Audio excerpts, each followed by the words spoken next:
Հայաստանի Հանրապետության քաղաքացին կորցրել է իր երկրում արժանապատիվ ապրելու հույսը, հիասթափություն կա շատերի մոտ ու ստեղծված իրավիճակի պայմաններում արտագաղթի տեմպերն են ահագնանում։ Իրենց սոցիալական խնդիրների մասին ազատամարտիկները բարձրաձայնելու առիթներ ունեցել են մայրաքաղաքում ու անձամբ երկրի վարչապետի մոտ, սակայն նշում են, որ մեծ հաշվով ոչինչ չի փոխվել, ուստի ազատամարտիկները որոշել են ընդլայնել իրենց պայքարի շրջանակը նաև մարզերում իրենց խնդիրները վերհանելով։ Եթե իրոք արդարության համար են եկել կռվելու ազգասեր են, հայրենասեր են,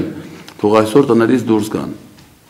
Հիմնական մեր խնդիրը սա է, եւ տներից դուրս գալու հանդերձ իրոք մենք լուծելու ենք մեր հարցերը, ազատամարտիկների սոցիալական ճգնաժամային վիճակը։ Եթե մի փոքր համախմբվածությամբ հանդես են գալիս, դա նշանակում է, որ մենք անպայման կհասնենք արդյունքի։ Շիրակի մարզում մոտ 100 ազատամարտիկ են միացել իրենց պայքարին ու նաև շատ քաղաքացիներ, ովքեր ապրում են սոցիալական դժվարին պայմաններում։ Օրեցօր նստացույցի մասնակիցների թիվն ավելանում է։ Նշում են, թե կպայքարեն այնքան, մինչև երկրի իշխանությունները հասկանան, որ անհրաժեշտ է գնահատել ազատամարտիկի հայրենիքին մատուցած ծառայությունների արժեքն ու կարևորությունը։ Հայ մարդը, հայ զինվորը, հայ կռվողը հիմա իրան հարց է տալիս. լավ եմ արել, թե վատ եմ արել, ճիշտ եմ արել, թե սխալ եմ արել։ Ցանկացած որևէ մեկը իրեն հարց է տալիս, կամ իրեն այդ հարցը շատերն են տալիս։ Ու ասում է, որ ասենք բոլորը ասում են մենք լավ ենք արել, եւ մեզ գլխադում են։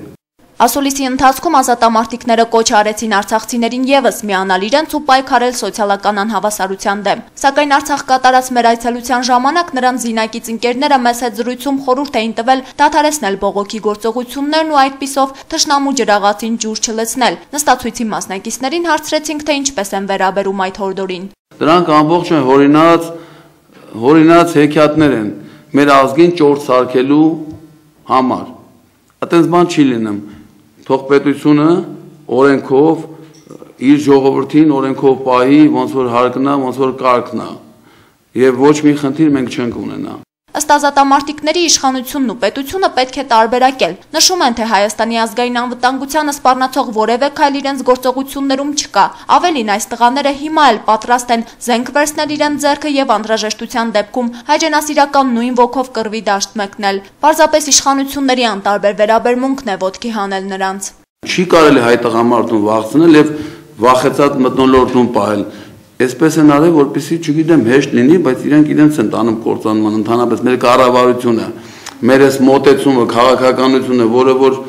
հայրենասիրական ոչինչ չկա, խոսքերով չի լինում, չէ՞ հայրենասիրությունը։ Հայրենասիրությունը լինում է տեսական գործով ապացուցելով։ Ըստ ազատամարտիկների ցավալին այն է, որ Ադրբեջանի նախագահն իր երկրի խնդիրները թողած քննադատում է Հայաստանի իշխանությունների վարած սոցիալ-տնտեսական քաղաքականությունը։ Ազատամարտիկներն անդրադարձան նաև Ադրբեջանին մեր դաշնակից երկրի կողմից զենք զինամթերքի վաճառքին։ Մեր խնդիրը չէ, ռուսի խնդիրն է, ինքը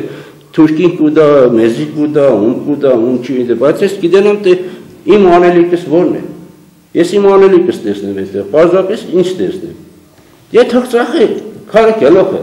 Ուրեմն ինքին դաշնակիցս չի։ Նշենք, որ Գյումրու թատերական հրապարակում այժմ էլ շարունակվում է նստացույցը, ինչպես հայտնեցին ազատամարտիկները, առաջիկայում գործընթացը կմեկնարկի նաև Հայաստանի մյուս մարզերում։ Հերմինե Մկրտչյան, Համբարձում Պապոյան, Գալենյուս։